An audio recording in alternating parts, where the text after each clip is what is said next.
Shavua Tov Rabotai, we are continuing with our Mishna Yomi Masechet Maasrot. We are up to Perek Daled Mishnah Hey. Today's Mishnayot should be Nishmat Neria ben Svetlana Aranbai ben Eliyahu ben Burcha Israelov Menuchatam beGan Eden Amen. The Mishnah continues to discuss what type of eating is considered a snack, this time with regards to kernels of barley and wheat. The Mishnah says Hamkalef Seorim, if a person shells barley kernels, which means he removes the soft shells of the individual kernels. Mekalef achat achat ve'ochel. He may shell and eat the kernels one by one without having to separate Maasrot, because eating it in this way is considered snacking. Vim kilef v'natan letoch yado. However, if he shelled one kernel and put it into his hand, and then he shelled the second kernel, chayav, he is obligated to separate Maasrot before eating them, because shelling two or more kernels together and then eating them is considered a regular eating.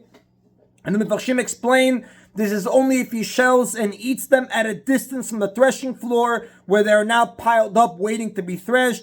But if he eats them next to the threshing floor, he is considered to be snacking, even if he shells many at once, since he puts whatever is left over back on the pile. So the Mishnah was specifically referring to where he ate it at a distance from the threshing floor, because he wouldn't put the leftovers back in the pile.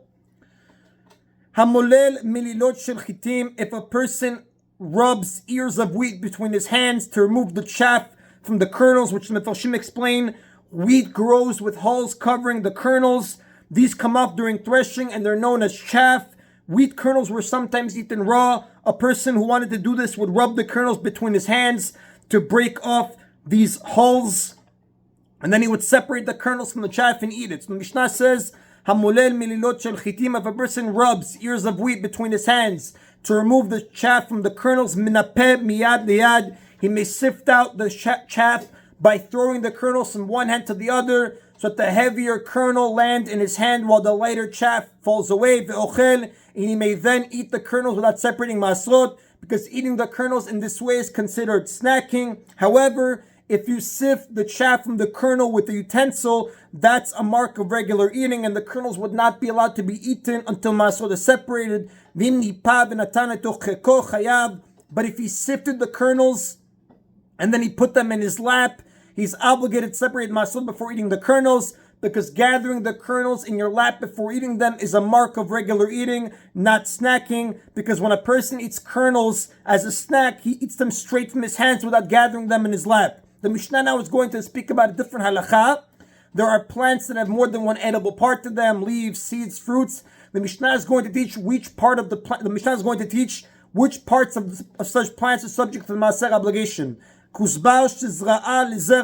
If somebody planted coriander for its seed, yirakah patur, its leaves are exempt from Maasrot, because since the seeds are the main part of the plant and the leaves are not considered important, they are not subject to Maasrot, even though they are edible. The Mefarshim explain both the seeds and the leaves of the coriander plant are edible, but the seeds are considered the main part of the plant. The reason being because people crush the seeds and use them as a spice, but they generally do not use the leaves. Therefore, if a person decides to pick the plant before the seeds are ready, and he eats the leaves, or to use the leaves after picking the plant for his seeds, he does not have to separate Maasrot from them. He may eat them even in a regular way, since they are completely exempt of Maaser obligation.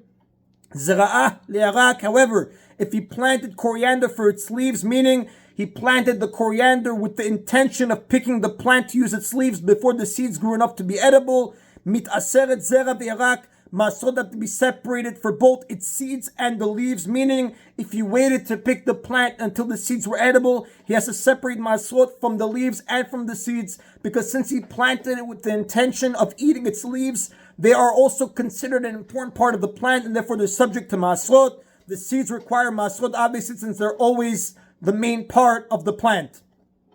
The Mishnah now is going to speak about the halakha for various parts of the dill plant. Rabbi Elazar says, Hashevet mitaseret zera v'yarak v'zirin.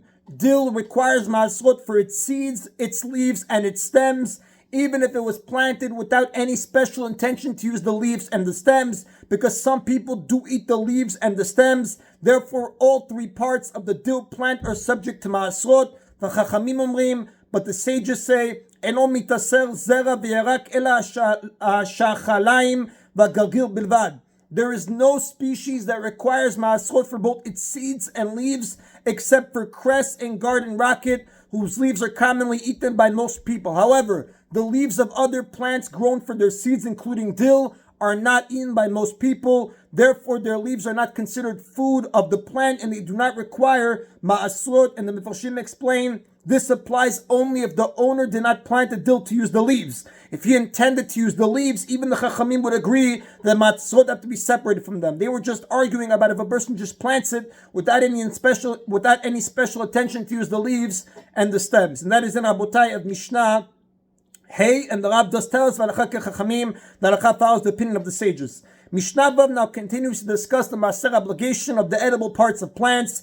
Rabban Shimon ben Gamliel says, Timarot shel tintan, shel chaldal, shel pol alavan chayevot b'maaser. The buds of fenugreek, of mustard, and of white beans are subject to the Maaser obligation, because people normally eat these buds and they're therefore considered food. And Mepharshim explain what are buds. When the stock of these plants begins to grow, there's a berry-like bud that grows on top of it.